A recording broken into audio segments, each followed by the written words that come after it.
Hello friends, welcome to our my YouTube channel target your goal PGT में आप सभी का स्वागत है। आज के इस वीडियो में इंडियन थिंकर यानी कि भारतीय विचारक से मोस्ट एमसीक्यू सॉल्व करने वाले हैं, जो कि आने वाले exam UP PGT, net JRF GIC के लिए बहुत ही उपयोगी है। फ्रेंड्स, यदि आप मेरे चैनल से पहली बार जुड़े हैं एंड अभी तक सब्सक्राइब नहीं किए हैं तो प्लीज़ मेरे चैनल को सब्सक्राइब अवश्य करें एंड बेल आइकन को प्रेस करके ऑन कर लें, ताकि जो भी मेरा वीडियो अपलोड हो आपको नोटिफिकेशन मिल जाए। एंड इस चैनल को ज़्यादा से ज़्यादा लोगों तक शेयर करें, ताकि और भी लोगों को इस चैनल के माध्यम से हेल्प हो सके। मेरे चैनल के नाम है टारगेट योर गोल पीजीटी। किसी भी क्वेश्चन में डाउट हो तो आप मेरे टेलीग्राम चैनल पर कमेंट करके पूछ सकते हैं। टेलीग्राम लिंक आपको डिस्क्रिप्शन बॉक्स में मिल जाएंगे, वहाँ सब ज्वाइन कर सकते हैं। कल हमने 20 तक क्वेश्चन को सॉल्व कर चुके थे। आज हमारा क्वेश्चन 21 से होगा। आज का मेरा क्वेश्चन है, झुमकी गांव का किस भारतीय समाजशास्त्री ने अध्ययन किया? झुमकी गांव का किस भारतीय समाजशास्त्री ने अध्ययन किया? Option A N K. Shukla, option B M N. Srinivas, option C Majumdar, option D B R. Chauhan. तो हमारा राइट आंसर क्या हो जाएंगे? Option A N K. Shukla. N K. Shukla ने बिहार के भागलपुर जिले में झुमकी गांव का अध्ययन किया था। एन.के. शुक्ला ने। डी.एन. मजुमदार ने किसका अध्ययन किया था? डी.एन. मजुमदार ने दुल्दी गांव का अध्ययन किया था। डी.एन. मजुमदार ने दुल्दी गांव का अध्ययन किया था।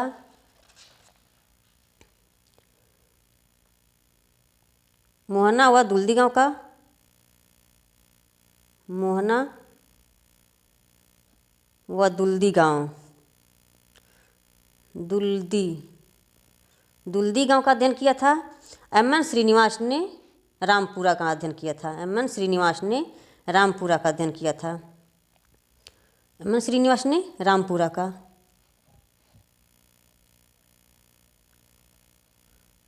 एम.एन. श्रीनिवास ने रामपुरा का अध्ययन किया था। डी.एन. मजुमदार ने मोहना व दुल्दी गांव का, एन.के. शुक्ला ने झुमकी गांव का और एम.एन. श्रीनिवास ने रामपुरा का। हमारा नेक्स्ट क्वेश्चन है, निम्नलिखित में से किस भारतीय समाजशास्त्री ने रामपुरा गांव का अध्ययन किया? निम्नलिखित में से किस भारतीय समाजशास्त्री ने रामपुरा गांव का अध्ययन किया? Option A Majumdar, option B M N. Srinivas, option C B R. Chauhan, option D S C. Dube. तो हमारा राइट आंसर क्या हो जाएंगे? अभी हमने व्याख्या किया है, बताया अभी इसका। हमारा राइट आंसर क्या हो जाएंगे? Option B M N. श्रीनिवास ने मैसूर के रामपुरा गांव का अध्ययन किया था। मजुमदार का कहाँ किए थे?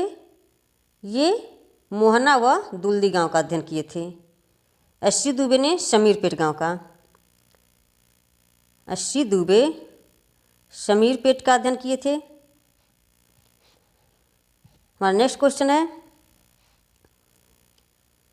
जी.एस. घुरिये के द्वारा दी गई विशेषताओं में से कौन सी निम्नलिखित विशेषताएं सही नहीं हैं?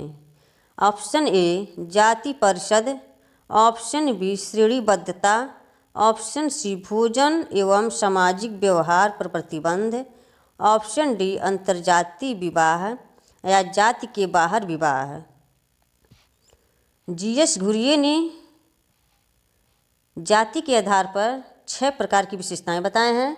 कौन कौन सी विशेषताएं हैं? खंडात्मक विभाजन, और दूसरा है संस्तरण, तीसरा है भोजन तथा सामाजिक सहवास पर प्रतिबंध, और चौथा है नागरिक एवं धार्मिक निर्योग्यता एवं विशेषाधिकार, पांचवा है पोशाक अप्रतिबंधित चुनाव का अभाव, और छठा है विवाह संबंधी प्रतिबंध। इस अंतर्जातीय कहा है विवाह संबंधी प्रतिबंध। विवाह संबंधी प्रतिबंध, जाति के बाहर विवाह नहीं, जाति के अंदर ही विवाह करना है। इसलिए हमारा राइट आंसर क्या जाएंगे? यदि अंतर्जातीय विवाह, इन्होंने अंतर्जातीय विवाह के बारे में नहीं दिए हैं, ऑप्शन डी हो जाएंगे। हमारा नेक्स्ट क्वेश्चन है, निम्नलिखित पुस्तकों में से कौन सी पुस्तक एम.एन. श्रीनिवास द्वारा नहीं लिखी गई। निम्नलिखित पुस्तकों में से कौन सी पुस्तक एम.एन. श्रीनिवास द्वारा नहीं लिखी गई है। पूछा है कौन कौन सी पुस्तकें एम.एन. श्रीनिवास के द्वारा लिखी गई हैं और कौन नहीं लिखी गई हैं। तो पहले देखते हैं इनके द्वारा कौन सी पुस्तक लिखी गई है। Caste in modern India and others M N. Srinivas की है। इंडियाज विलेजेस ये भी एम.एन. श्रीनिवास की है। Religion and society among the Coorgs of Mysore option C ये भी उनकी लिखी गई थी। India's villages social change in modern India ये भी एम.एन. श्रीनिवास की है। ये सब एम.एन. श्रीनिवास की पुस्तक है। इंडियन विलेज ये किसकी है, एम.एन. श्रीनिवास की नहीं है, ये किसकी है, एस.सी. दुबे की है। इंडियन विलेज ये एस.सी. दुबे की पुस्तक है। ये किसकी पुस्तक है, एस.सी. दुबे की है। कास्ट इन मॉडर्न इंडिया कब लिखी गई थी। Caste in modern in India and other essays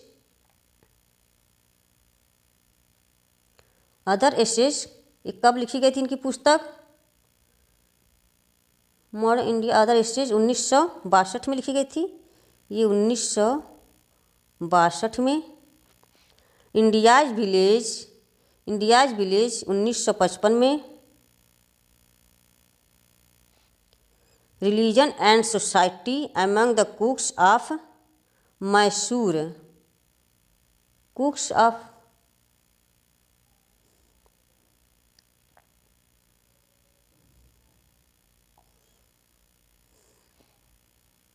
religion and society among the Coorgs of south India.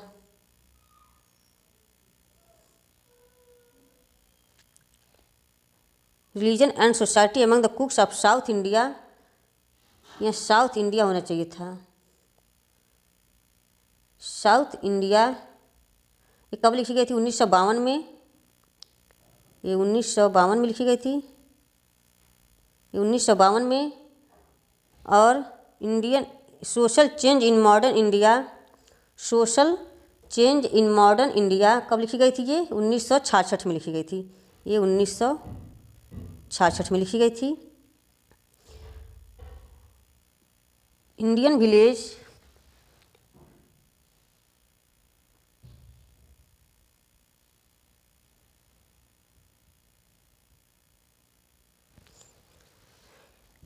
Social change in modern India, religion and society among the south India. हाँ, इनकी जो marriage and family in Mysore है, यहाँ पर south India होना चाहिए था, मैसूर लिखा गया है। Religion and society among the Coorgs of south India 1952 में लिखी गई थी। Social change in modern India ये 1966 में लिखी गई थी। ये इंडियन विलेज ये एस.सी. दुबे की पुस्तक है, इसलिए हमारा राइट आंसर क्या हो जाएंगे, ऑप्शन डी। राइट आंसर क्या हो जाएंगे, ऑप्शन डी। यहाँ पूछा है एम.एन. श्रीनिवास के द्वारा नहीं लिखी गई है, ये कौन सी पुस्तक है, ऑप्शन डी। नेक्स्ट क्वेश्चन है,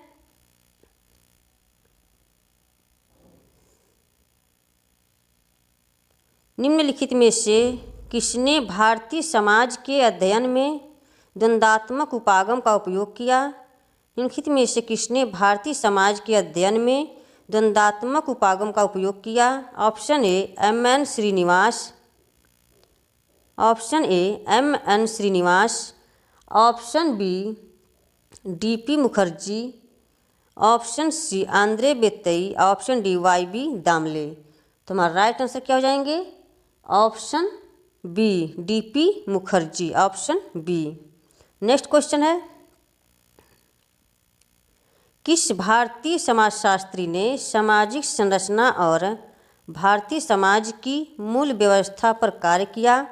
किस भारतीय समाजशास्त्री ने सामाजिक संरचना और भारतीय समाज की मूल्य व्यवस्था पर कार्य किया। Option A M N. Srinivas, option B A R. Desai, option C Radha Kamal Mukherjee, option D L. Dumont. तो हमारा राइट आंसर क्या हो जाएंगे, option C Radha Kamal Mukherjee, option C.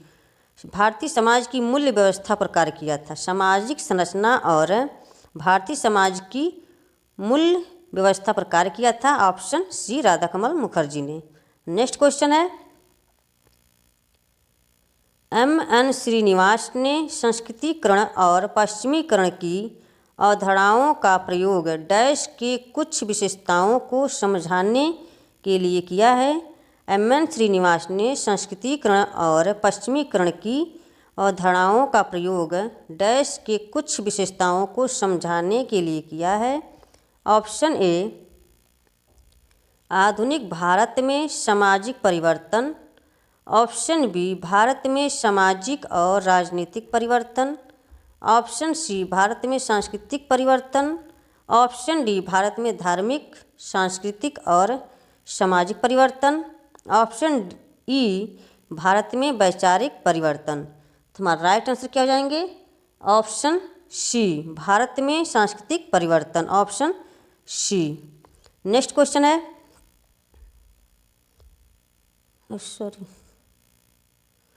M N. Srinivas ने संस्कृतीकरण और पश्चिमीकरण की अवधारणाओं का प्रयोग डैश के कुछ विशेषताओं को समझाने के लिए किया है। आधुनिक भारत में सामाजिक परिवर्तन, भारत में सामाजिक और राजनीतिक परिवर्तन, भारत में सांस्कृतिक परिवर्तन, भारत में धार्मिक, सांस्कृतिक और सामाजिक परिवर्तन। तो क्या हो जाएगा हमारा राइट आंसर? ऑप्शन डी हो जाएगा, ऑप्शन डी। सॉरी, हमने सी लगा दिया था, ऑप्शन डी हो जाएंगे। नेक्स्ट क्वेश्चन है, भारतीय समाज के अध्ययन में किसने भारत विद्या अध्ययन दृष्टिकोण उपागम को अपनाया? भारतीय समाज के अध्ययन में किसने भारत विद्या अध्ययन दृष्टिकोण उपागम को अपनाया है? ऑप्शन ए जी.एस. घुरिये एवं M N. Srinivas, option B M N. Srinivas एवं Louis Dumont, option C Louis Dumont एवं G S. Ghurye, option D S C. Dube एवं आंद्रे बित्तई। तुम्हारा राइट आंसर क्या हो जाएंगे? भारत विद्या अध्ययन का किसने उपयोग किया है? ऑप्शन सी लुई डूमा और G S. Ghurye, option C. Next question है, किसने अनुसूचित जनजातियों को पिछड़े हिंदू शब्द से संबोधित किया है? किसने अनुसूचित जनजातियों को पिछड़े हिंदू शब्द से संबोधित किया है? Option A B S. Guha, option A B S. Guha, option B G S. Ghurye, option C Kaka Kalelkar, option D B R. Ambedkar. क्या दिया है? अनुसूचित जनजातियों को पिछड़ा हिंदू किसने कहा है? Option B G S. Ghurye. Next question है, निम्नांकित में किसने शुद्धता और अशुद्धता, यहाँ होना चाहिए, शुद्धता और अशुद्धता की अवधारणाओं का भारतीय समाज के संदर्भ में विवेचन किया? निम्नांकित में किसने शुद्धता और अशुद्धता की अवधारणाओं का भारतीय समाज के संदर्भ में विवेचन किया है? Option A Yogendra Singh, option B Louis Dumont, option C Andre Beteille, option D T K. Oommen. तुम्हारा राइट आंसर क्या हो जाएंगे? Option B Louis Dumont, option D. शुद्धता और अशुद्धता की बात कौन करता है? Option B Louis Dumont. जाति के आधार पर शुद्धता और शुद्धता की बात कौन करता है? Louis Dumont. और शुद्धता और शुद्धता की बात इमाइल दुर्खिम भी करते हैं, लेकिन वो क्या करते हैं? धर्म के आधार पर शुद्धता और शुद्धता की बात करते हैं। हमारा नेक्स्ट क्वेश्चन है,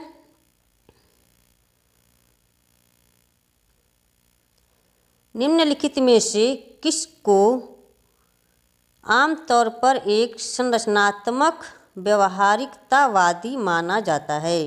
निम्नलिखित में से किसको आमतौर पर एक संरचनात्मक व्यवहारिकतावादी माना जाता है? Option A D N. Majumdar, option B S C. Dube, option C M N. Srinivas, option D D P. Mukherjee. हमारा राइट आंसर क्या हो जाएंगे? Option D D P. Mukherjee, option D. Next question है, भारतीय जाति व्यवस्था में ऊर्ध्वाधर और क्षैतिज एकात्मकता की अवधारणा किसने दी? भारतीय जाति व्यवस्था में ऊर्ध्वाधर व क्षैतिज एकात्मकता की अवधारणा किसने दी? Option A S C. Dube, option B M.N. Srinivas, option C L. Dumont, option D Joan Mencher. तुम्हारा राइट आंसर क्या हो जाएंगे? Option B M.N. Srinivas, option B. Next question है,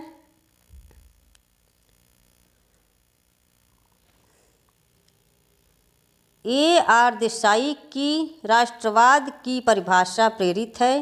A.R. देसाई की राष्ट्रवाद की परिभाषा प्रेरित है। Option A S.M. लिपसेट से, ऑप्शन बी E.H. कार से, ऑप्शन बी M. वेबर से, ऑप्शन डी Y.B. दामले से। फ्रेंड्स, यदि आप मेरे चैनल से पहली बार जुड़े हैं तो प्लीज़ मेरे चैनल को सब्सक्राइब एंड शेयर अवश्य करें। एंड जितने लोग भी मेरे वीडियो को वाचिंग कर रहे हैं तो प्लीज़ सभी लोग मेरे चैनल को सब्सक्राइब लाइक अवश्य कर दें। फ्रेंड्स, जितने लोग देख रहे हैं कम से कम इतने लोग तो मेरे चैनल को लाइक कर सकते हैं। तो मेरा राइट आंसर क्या हो जाएंगे? A.R. देसाई की राष्ट्रवाद की परिभाषा प्रेरित है। Option A S.M. लिपसेट से, ऑप्शन बी E.H. कार से, ऑप्शन बी M. वेबर से, ऑप्शन डी Y.B. दामले से। तुम्हारा राइट आंसर क्या हो जाएंगे? Option B E.H. कार से, ऑप्शन बी। नेक्स्ट क्वेश्चन है,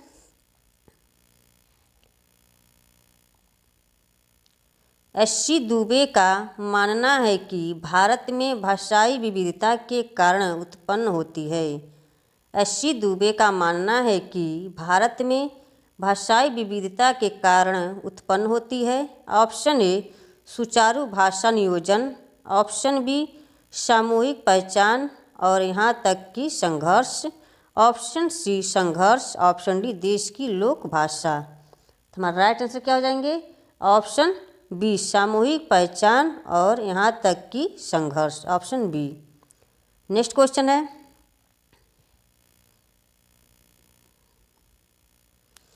एस.सी. दुबे का मानना है कि भारतीय गांव डैश है।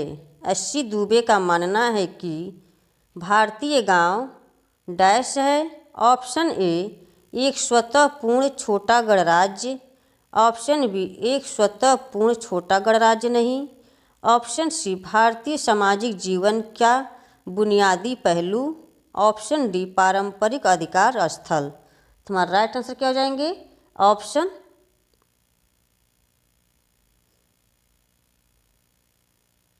भारतीय सामाजिक जीवन का बुनियादी पहलू। एस.सी. दुबे का मानना है कि भारतीय गांव डैश है, भारतीय सामाजिक जीवन का बुनियादी पहलू, ऑप्शन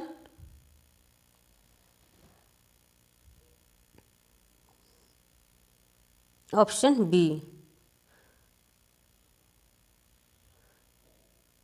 एस.सी. दुबे का मानना है कि भारतीय गांव डैश है एक स्वतः पूर्ण छोटा गणराज्य, भारतीय सामाजिक जीवन का बुनियादी पहलू, पारंपरिक जीवन अधिकार स्थल, ऑप्शन बी।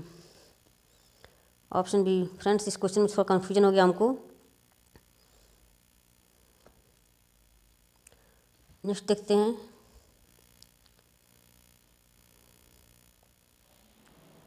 G.S. घुरिये के अनुसार जिस किसी को भी विशेष रूप से भारत का समाजशास्त्र करना है उसके पास डैश की प्रारंभिक शिक्षा होनी चाहिए। G.S. घुरिये के अनुसार जिस किसी को भी विशेष रूप से भारत का समाजशास्त्र करना है उसके पास डैश की प्रारंभिक शिक्षा होनी चाहिए। ऑप्शन ए भारत की परंपरा, ऑप्शन बी पारंपरिक धर्म ग्रंथ, ऑप्शन सी संस्कृत साहित्य, ऑप्शन डी वैज्ञानिक विधि। तुम्हारा राइट आंसर क्या हो जाएंगे? ऑप्शन सी संस्कृति साहित्य, ऑप्शन सी। नेक्स्ट क्वेश्चन है,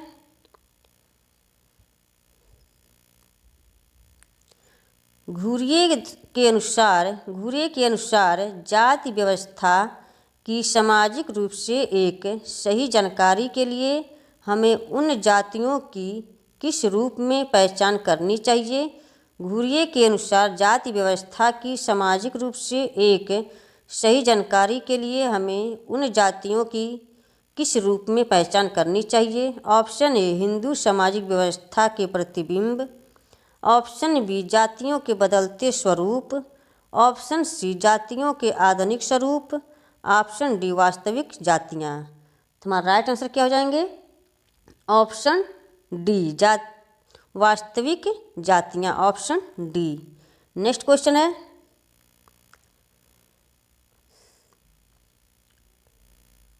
फ्रेंड्स जितने लोग वाचिंग कर रहे हैं प्लीज़ मेरे चैनल को लाइक अवश्य कर दिया।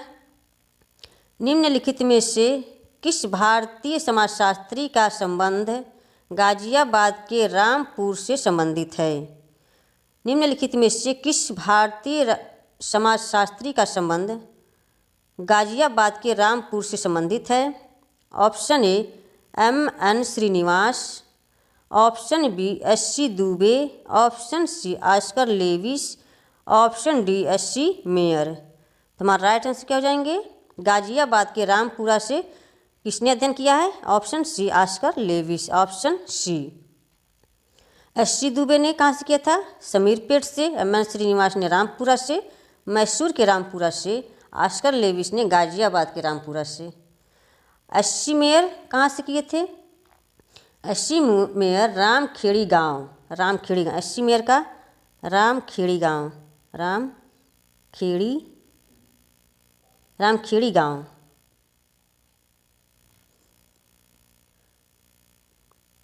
रामखेड़ी गांव से अध्ययन किया था S.C. मेयर ने। हमारा नेक्स्ट क्वेश्चन है, सूची 1 को सूची 2 के साथ सुमेलित कीजिए। पुस्तक और लेखक हैं, सुमेलित करना है। M.N. श्रीनिवास, इनकी कौन सी पुस्तक है? M.N. श्रीनिवास की कौन सी पुस्तक है? Marriage and family in Mysore. Bhimrao Ambedkar की कौन सी पुस्तक है? The problem of rupees. Radha Kamal Mukherjee की civics. G.S. Ghurye caste and race in India, caste and race in India. The problem of rupees कब लिखी गई थी? द प्रॉब्लम ऑफ रुपीज कब लिखी गई थी? 1917 में लिखी गई थी। ये कब लिखी गई थी? 1917 में। 1917 में। और ये सिविक्स कब लिखी गई थी? 1926 में। Marriage and family in Mysore कब लिखी गई थी? 1942 में।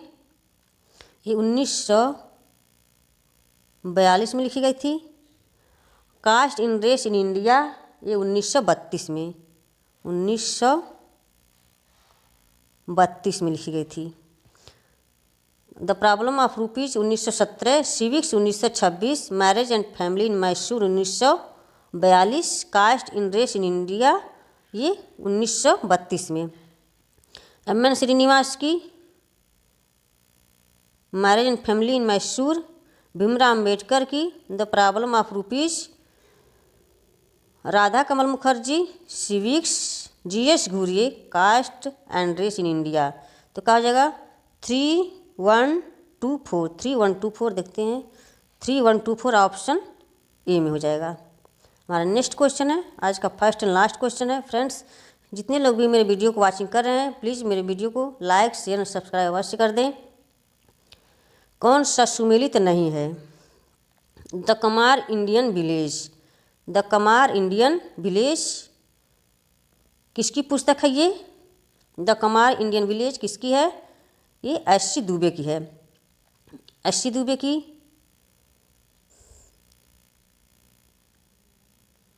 ये S.C. दुबे की है, S.C. दुबे की पुस्तक है ये। और the scheduled tribe, the scheduled tribe 1963 में ये घुरिये की पुस्तक है, घुरिये की है। और सिविक्स ये 1926 में, सिविक्स 1926 में किसकी पुस्तक है? ये राधा कमल मुखर्जी की है, ये R.K. मुखर्जी की है।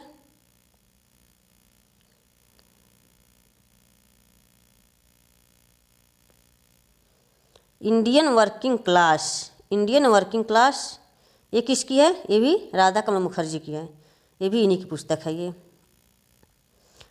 इंडियन वर्किंग क्लास ये कब लिखी गई थी? ये 1945 में लिखी गई थी। राधा कमल मुखर्जी की कब लिखी गई थी? ये 1945 में लिखी गई थी।